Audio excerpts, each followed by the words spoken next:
Hello, everyone. Once again, I'd like to start with a smaller news item and then work my way back to some of the bigger ones. This piece from BBC might very easily be missed by the global community, even those who specifically follow the events in Ukraine. So I wanted to bring this up to you. What is this about? Who was murdered? This is talking about Andriy Portnov. Who was he and why this is significant? This guy started off as a lawyer, a pretty good lawyer, actually, who initially worked with Yulia Tymoshenko, who at the time was the Prime Minister of Ukraine. That placed him front and center in the middle of Ukrainian political scene. And then something happened. In 2010, he switched camps and went on to work with the pro-Russian Viktor Yanukovych. And you can all look up Yanukovych if you don't remember what that was all about. But those of you who are in tune with events in Ukraine will know. And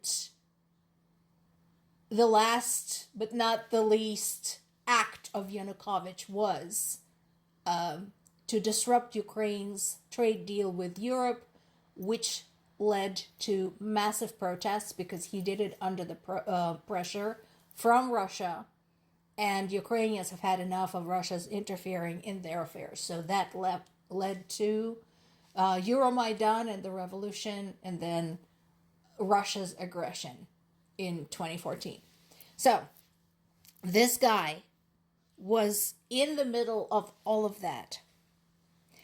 And when he came to power, when he switched away from working with Tymoshenko to working with Yanukovych, he basically aimed for a very autocratic model of the government. He worked to create a corrupt, extremely biased legal system in Ukraine, taking advantage of the fact that what we had inherited from the Soviet Union was hopelessly outdated and did need reform. He utilized the reform for his own ends, for his own needs, and then proceeded to use that legal system against people who opposed him. This was one of the biggest stories of betrayal at the time.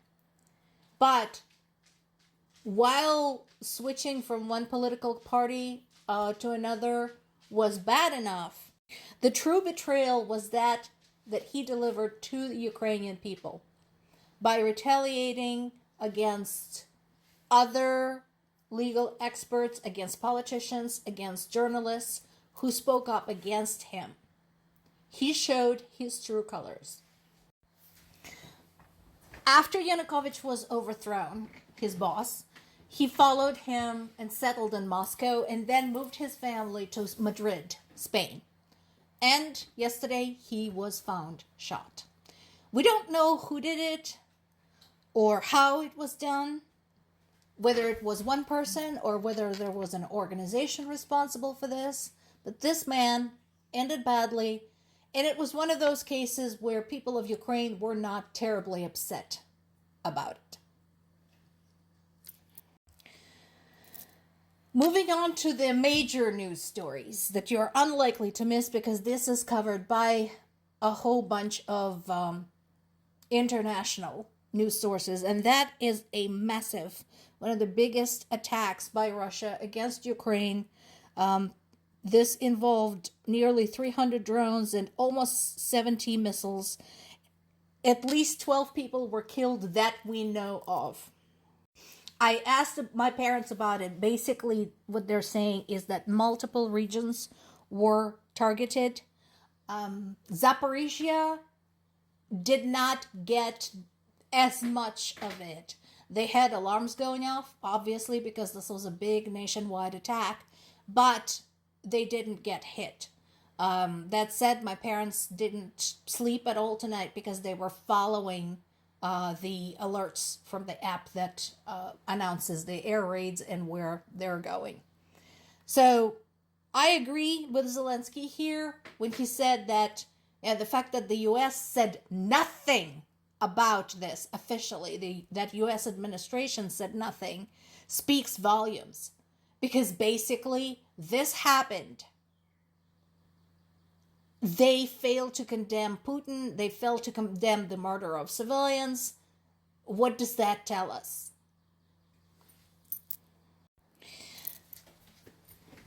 The one time he should have kept his mouth shut, of course, Trump could not. Instead of condemning Russia's attack against Ukrainian civilians, he instead yapped around about the POW exchange, even though he did not orchestrate it. The Saudis did. And even though both Russian and Ukrainian government preferred to keep information about this under wraps because it is a huge security concern. They may have agreed to exchange prisoners, but you never know what crazies might think about and decide to show up and start attacking during the prisoner exchange. That can happen, and we have enough rogue morons out there to do that. So this is not something you blab about on social media.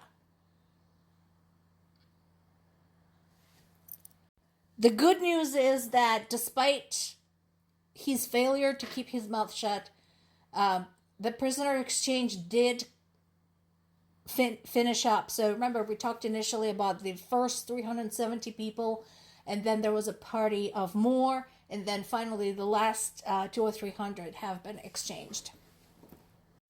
Obviously, this was very emotional for people of Ukraine. I did ask my parents. Our POW was not among them. So there are some specifics that people need to know. In addition to the order in which these people were taken, this included both military and civilians. And there is a pick and choose attitude in terms of whom they exchange. So most of the POWs include the National Guard and lower ranking army soldiers up to the rank of a sergeant. Our POW, unfortunately, is an officer, and those are exchanged very rarely and very reluctantly for obvious reasons. We still don't know if he's okay, if he's alive, or where he's being kept. All we have is the confirmation from the Russian military from December that he was taken prisoner. We continue to hope for his safe release.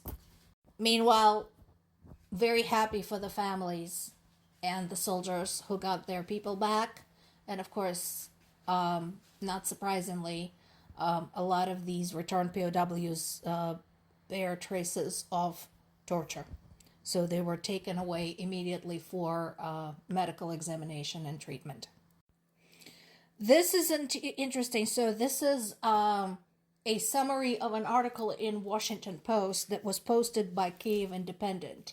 That, again, I suggest to folks who specifically are interested in the study of war and modern warfare. What it's talking about is some of the things we have touched upon in the past is that Russia basically hasn't made any major progress in quite some time. I would say over a year, possibly a year and a half, due to the resistance and due to the constant drain in people in resources imposed on them by Ukrainians. It is actually true that some of them are moving around at this point on horseback and on donkeys because there's no gas and no parts for their armored vehicles. This is certainly good news for Ukraine, but that doesn't mean we don't still have a long way to go and that we don't need more help. More to come.